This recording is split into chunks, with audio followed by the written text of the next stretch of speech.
My name is Alisa. I'm a second year student coming to my third year in University of Toronto. I'm originally from Ukraine and I've had a lot of international experiences studying. I studied in Great Britain. I lived in France for some time and then I moved to Canada to study in University of Toronto. I've been here for 2 years. I'm studying international relations and public policy, international relations in Trinity College, University of Toronto, and public policy in Monk School. Mm-hmm. Um, what else? Oh, I'm also pre-law, which is very important to mention actually, but I'm going to law school after my undergrad. That's a Oh, that's huge great. goal of mine. Yeah, and also I am doing a blog where Muti and I met. So, Yeah. yeah. I'm gonna link your Instagram Well, once thank you so much. in the description so people can find you.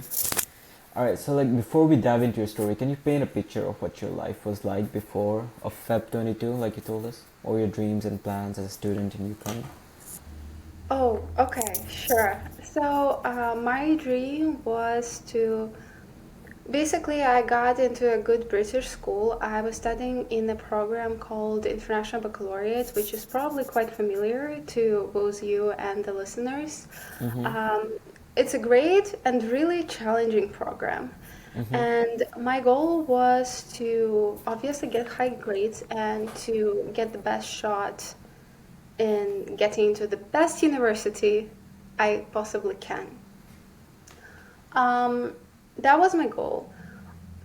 What happened was that um, the Russian full-scale invasion into Ukraine fully changed my outlook, and not really the outlook, but my state and my ability to study the way I should have to perform the way I wanted. Mm-hmm. So I think that's the best way to describe it, I guess. Yeah, it must be really hard. Like, could you like walk us through the first days and the weeks after the war began? What was going through your mind? Okay, I think for here we just need to add some more context. So, Mm-hmm. at that point, I was only like, I didn't remember. Anyways, at that point, I came from Ukraine like a week. At that point, I was in Britain, okay? And I came to Britain. Um, I think I was there for 3 days after coming back from a holiday in Ukraine with my parents. My parents lived in Ukraine, both my mom and my dad, Mm-hmm. and all my family really. But when war started, my mom and my brother and my aunt and my cousins evacuated to France. And my father and all my grandparents stayed in Ukraine. I will be honest, I don't remember much of the first days. I think it's just a fun memory trick my mind does, Mm-hmm. but um, it's very unfortunate to say that I really don't remember a lot of my first year International Baccalaureate program. Some of my second year purely because then I was in a very mentally bad state. Mm-hmm. So I just kind of have those memory lags. But I do remember being incredibly worried. I do remember that my I was really worried about my father being drafted. I was really worried about what's going on with my mother and my brother because there were a lot of horrific stories. And there was also a really long period of time when my mother and my brother had nowhere to live, so they lived in the car with my aunt and cousins. Um, I guess it's quite self-explanatory to say that I was Yeah. not studying at all. I for the first days I was just in my bed like going through it. Studying stopped mattering at that point. Mm-hmm. Totally Um, understandable. Yeah. yeah, I think whenever things like this happen, when death, war, any other very unfortunate circumstance, you get a very naked vision of life. You understand what Yeah. really matters. And you understand that a bad grade in IB doesn't really matter. At least that was my outlook. Obviously, when you're a student who wants to perform well, it does matter a lot. And I kind of wish it mattered to me a bit more. But at that point, realistically, it didn't. Like you've been very open about entering a really bad mental health state. Can you Yeah. share like what that looked like for you as a student who was just trying to finish their IB? Sure. So I think with International Baccalaureate, what most students find is that they come into the program and they get hit with the fact that the program is challenging. So Mm-hmm. I was coming from a Ukrainian school background, which I would say is quite advanced. I think the Eastern European education is generally quite famous for being like extremely challenging. So I was coming in with like strong work ethics, really strong determination to just get this done, you know? Mm-hmm. And then I was hit with the fact that, first of all, my English was not that great at that point. Um, second moment was that some very particular subjects required very particular knowledge and very particular ways of delivering answers, like biology higher level, which I did. Mm-hmm. And I didn't know that, and that's okay. Most students go like they enter with like a really good stats from their middle school because most people who go into IB are those who are like very academically, like how to say it, I don't remember, like are very academically strong, right? Mm-hmm. And then they go and they fall. They enter this stage where, oh my God, I don't know what to do. But then they start to improve. And usually you have teachers who guide you, you have lots of online resources. So you just kind of start to improve. But unfortunately, what happened to me was that I was coming in with strong sets, then I came down, then I started improving towards the end of the first semester, and well, then it crashed because mental health, um, like it was really bad. Then studying didn't matter. Mm-hmm. I pretty sure I didn't do anything like realistically for like a month unless it was like a deadline. I didn't like learn knowledge. I didn't consume knowledge. Um, so for me, what happened was once again I crashed. I finished my first year still with quite a strong score. My diagnostic was, I think for my circumstances, it was quite a strong score.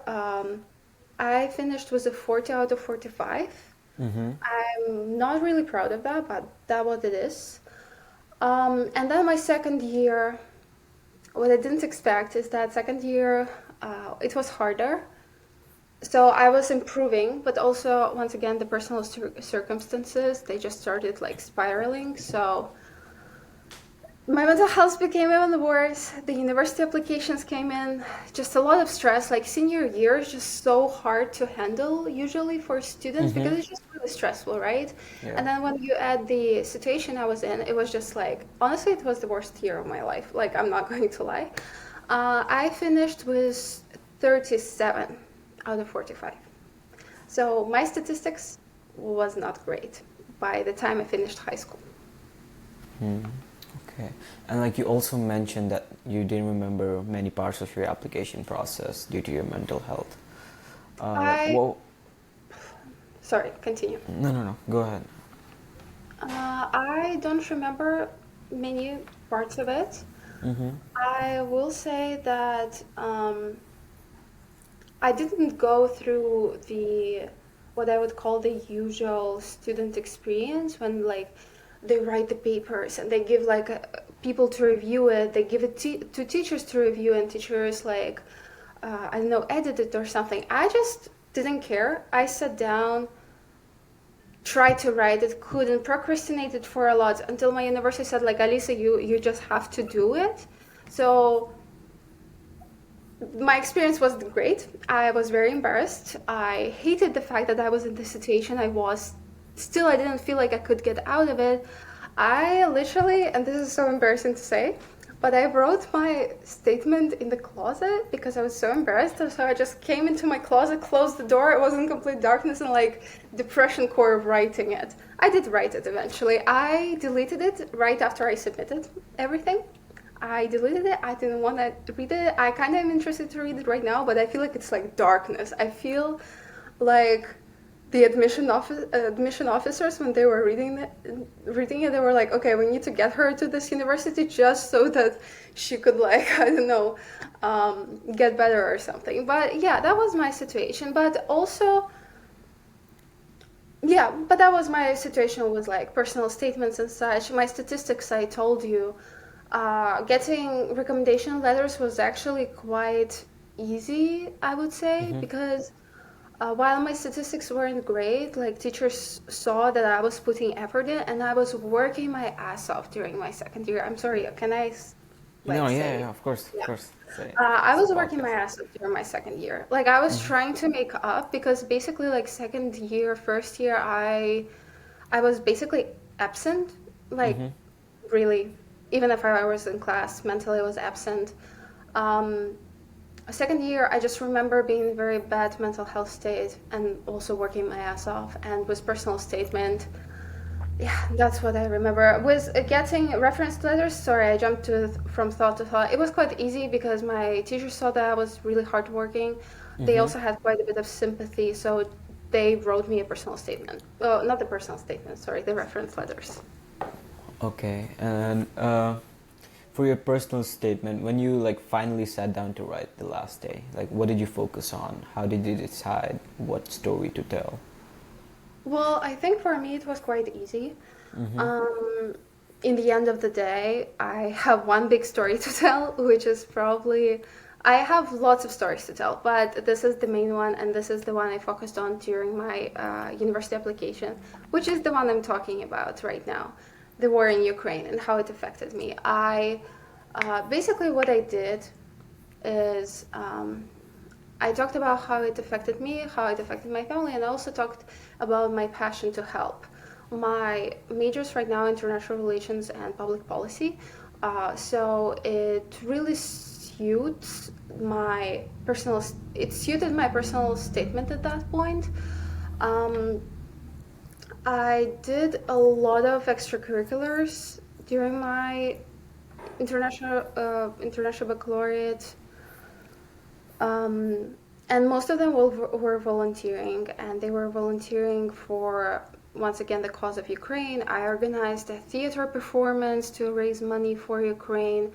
I taught over the summer like three Ukrainian children who couldn't learn English because the war has disrupted their like education, and I gave them like a bunch of lessons each week. Back in Ukraine, even before war, I was an assistant to a TV presenter on a channel, the only channel in Ukraine that is still being translated to the occupied territories. Mm-hmm. So I think while my personal statement was written in a closet about like in the worst state possible, I had like very solid evidence of what I want to do and why I want to do it. So yeah, that's it. Like in retrospect, do you think having genuine passion and purpose behind your activities made them more compelling than like typical resume building exercises? I think so. I honestly, I mean, I don't know objectively because I do not know what would have happened in a case where if I would be like, oh my God, I really don't care about Ukraine, but let me just write about it because that's my selling point. Like that was definitely not a situation for me, but I don't know what would have happened. I think for my personal sense of integrity and transparency, for my personal values, it was very important that if I'm writing a personal statement, it should actually be something very personal and actually something that is backed up by evidence that exists, you know? So yeah, Mm, that was. for sure. Like I heard that a lot with other people as well. Like they all they preach is just be authentic. And I feel like if you're not, it gets portrayed somehow to the admissions officers. Yeah, I don't know. I also, yeah, I don't know. I honestly am not in the shoes of the admissions officer, Mm-hmm. but I think that, oh my God, there is this, sorry. Okay, sorry, there was, I'm in Toronto. There is a main street. It's weird. Okay. Okay. Uh, Sorry about that. So I think passion and determination can be translated through every medium, and the importance of authenticity is definitely there. And it's also just easier. Like, imagine just having to lie on your personal statement. Yeah. Like, you need to, like, construct a story. Why would you do that if you actually can just find a passion and just work towards it? Like, I honestly think it's almost easier, don't you Yeah. think? Yeah, for sure. Like crafting a story last year. Yeah, I totally get what you mean. Like you just because then you're not putting any effort. It's just what you do. Exactly. And I honestly think everybody has a story. You just need Yeah. to actually stop for a second and think. And in university, I have applied to a lot of like research things, like extracurricular things, applications and such. And in quite many of them, I had to be reflective of my experiences. And I'm almost looking forward to writing those personal statements each time because I feel like I get time to like sit with myself and actually understand myself better and actually Mm-hmm. understand what are some small things that have influenced me that were implicit, because personal statement is literally just making some things about yourself that you know already from like implicit to explicit, if it makes sense. Totally, totally. Okay, let's shift gears a little bit and Yes. let's tell us about the moment you found out you were accepted to U of T. Like, what was your reaction? Okay, once again, untraditional. I was horrified. I could not be more horrified. I just finished 2 years of, once again, like just working my ass off. I was in a bad mental health state. I was tired. I was burned out. I was begging my parents for a gap year. Like, I just wanted a year to sit down and do, like, I don't know, just remember who I am, really. Um, But I accepted it. I accepted an offer from U of T. And now looking back, I could not be more grateful that I did. And although I've never told this to my parents, maybe I should, I'm really thankful to them uh, for that they haven't allowed me to take a gap year because University of Toronto turned out to truly be the place I love. Mm-hmm. Toronto is the city I absolutely love.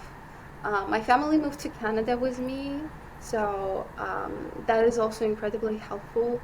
Most of my mental health healing we've talked about a lot has happened here. So, although in the moment I was definitely not happy, now looking back, I think that was one of the best moments of my life. You said like most of your healing happened at U of T. Yes. What about the university environment do you think Oh, facilitated that healing? what about the university environment? Okay, well, first of all, I think U of T does a great job with providing support for students. And that's quite a controversial experience, and many people will not agree. But when getting into University of Toronto, I decided to take my shit together. I was like, okay, this is cannot be the repetition. I have this chance to do this right and to prove that the damage that was done to my mental health can actually become, um, I can actually heal from it and I can become stronger, actually, from having healed. Anyway, sorry. So University of Toronto is great that it provides a lot of support. My college provides mental health ambassadors. I got I also got a mentor, an upper year mentor in University of Mm-hmm. Toronto, which was incredibly helpful. It's just undergraduate students who want to share their experiences. I also got an academic advisor also in my college. So I had three people who were supporting me, although I was moving to Toronto initially by myself without like my parents, obviously. Um, and I had a very strict structure, and that is something I actually talk a lot about in my blog, and also to the people I talk to in my DMs. Um, I tell them like if you think that there is potential for you to enter a bad mental health state, in university, whether it's University of Toronto or any other place, honestly, high school, any other place, Mm-hmm. find a couple of people who could be your emergent, like your, find a couple of people who could be your emotional support net. Those are the people who you will come to in case life gets bad, in case things happen, right? Like a war, once again, disease, like things just happen. This is life. But in university, there is no teacher to sympathize with you. There is, um, like, you are really independent. So you need to almost create an environment for yourself that would be supportive.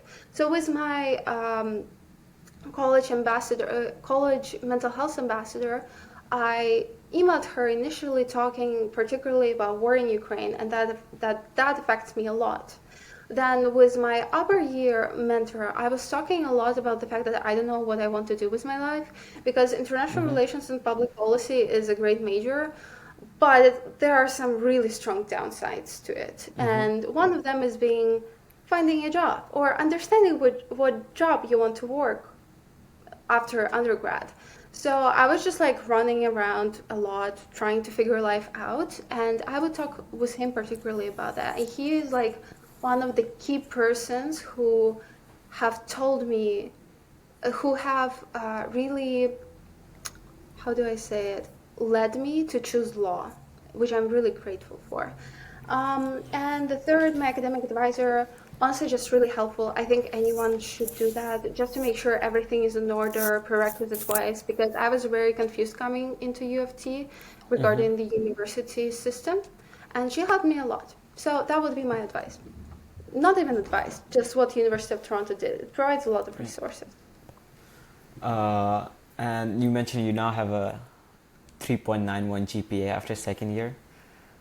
Oh How God. does it feel to see that concrete evidence of your resilience? It feels good, but I want more.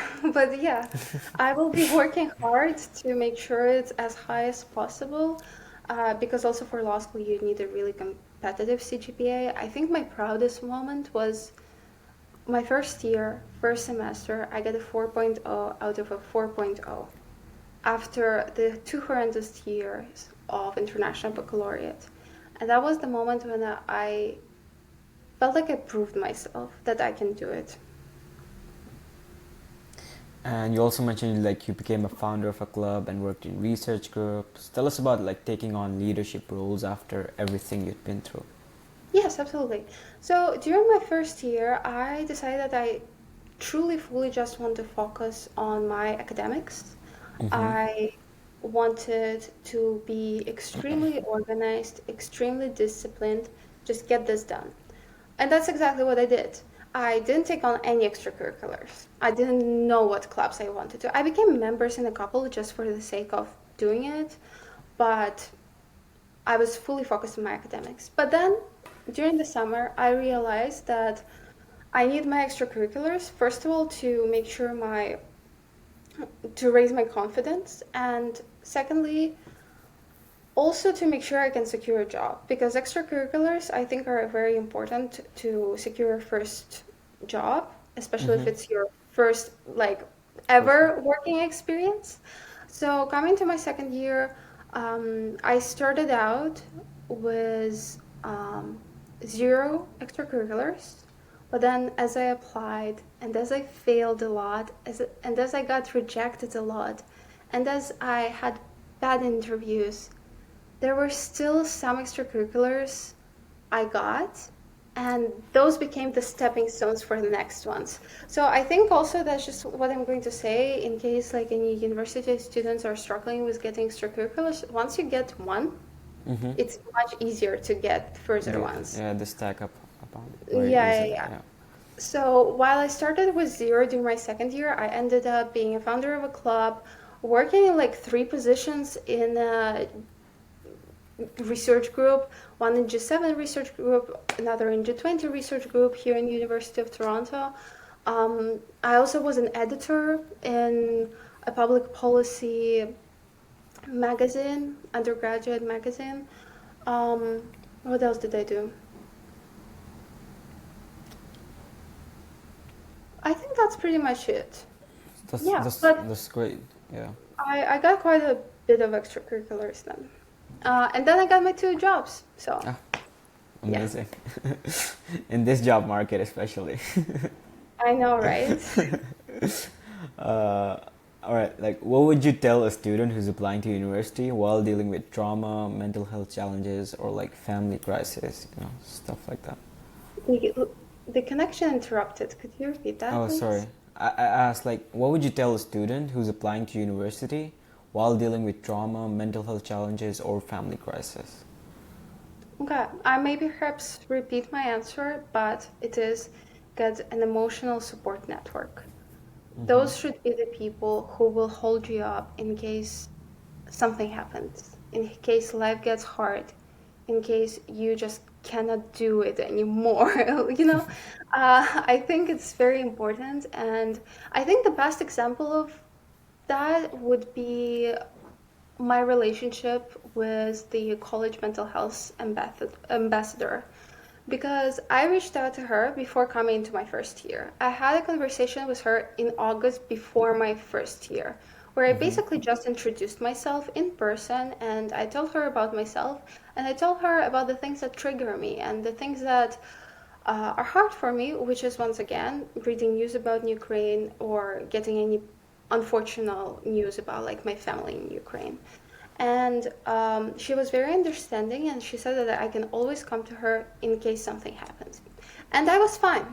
I didn't talk to her for a year and a half until this spring. I don't know how much you follow the situation, but this spring has been quite bad. Mm-hmm. This year has been quite bad, actually, but the spring particularly was the point where I was really struggling with my mental health. Um, And I came to her and I was saying, I'm struggling. It's really hard. It's really hard to care about studying again. Um, and she supported me. We talked, and she was incredibly helpful. And one other thing she said is that she can provide basically documentation to delay deadlines to give me extension for my Mm-hmm. essays. I didn't use it. Mm-hmm. So I got it, like all the things done when I needed to, but that is the extent to which people can support you. But I wouldn't be able to access that support if I wouldn't have introduced myself and reached out. Like you Mm-hmm. need to seek support in Yeah, university. for sure. Yeah, I think this one is especially very helpful for people who are uh, who might be in a similar situation, or just a little bit struggling. But like, I feel like if you reach out, you can find a lot of people who are willing to help. Yeah. So like, how has this entire experience from the war to thriving at U of T change your perspective on life and like your goals? Oh wow, that's a hard question. Um, Let me think about it actually. How it changed my perspective on life? You're really asking like existential questions.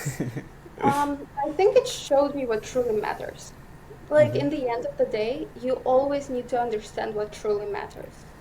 And I think it also really allowed me to see where my priorities lie.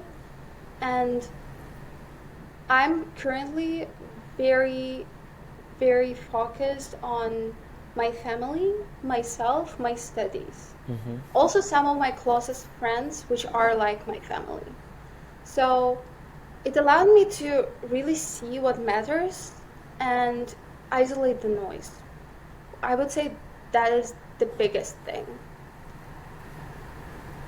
Sure. Yeah. And like, what do you want to do with your education and experiences moving forward? Yes. So I am, as I told you, I am pre-law Mm-hmm. and I'm interested in getting into law school. At first, I might work in corporate law for many reasons, but among them being money, I have to pay off my student loan. I once again want to secure a good life for my family because they came to Canada like a year ago, so Mm-hmm. we're still quite new here. Yeah. Um, But also I do have passions and interest in corporate law. Okay, I'm not just there for money. Just saying that. And also the second thing is, after corporate law, I probably would want to do international law, or pro bono work. I don't know. We'll see. I want to leave myself some space for imagination and figuring it Yeah. out, you know? Yeah, for sure. Yeah. Uh, One thing I can mention okay. though, I feel like recently I've been pivoting. Oh, sorry, I cannot pronounce Pivoting. that word. Pivoting. Yes, Yeah. my bad. I've been pivoting quite a lot. I've decided that I also want to start my blog, Mm-hmm. and build a personal brand, and also just talk about my experience and also just help people. Because in Yeah. the end of the day, I realized, like, once again, this experience made me realize a lot about myself, and what I care about is like helping people. Mm-hmm. And I feel like that translates through every kind of notion of my life, every aspect of it. Like, law is pro bono work, it's about helping people. Even corporate law, which is like a lot about finances, it's about helping people, my family. International law, when I was first, not international law, international relations and public policy, my majors. When I was first applying, it was about helping people, and particularly helping the cause of Ukraine, particularly helping Ukrainian people. All of the volunteering things I've done, all the extracurricular things I've done, it's all about helping people. So that is also something I really hope to manifest in the future in my career. And like, what do you hope uh, people who watch your blog will take away from your story? I hope that they will take away the fact that it's really important to have direction in life. It's really important to understand the priorities, and also it's okay to stop and think what you want. I feel like that's the message I'm trying to carry, is that you need to have your own priorities, you need to have your own direction in life. You need to be resilient as you move down this direction, and you have to have your values in check. I mean, that's what I'm trying to portray. I'm not sure how successful I am. I've been doing this for a week, but we're getting there. Okay, you'll get there. Yeah. All right. I think your story is going to be like really inspiring for students who might be in like a similar situation. I feel like they'll get a lot of courage from this. And so I'm hoping. just to end this podcast, I guess, do you have any final advice for people who might be in similar circumstances and who want to make their dreams, and who think that like their dreams are impossible?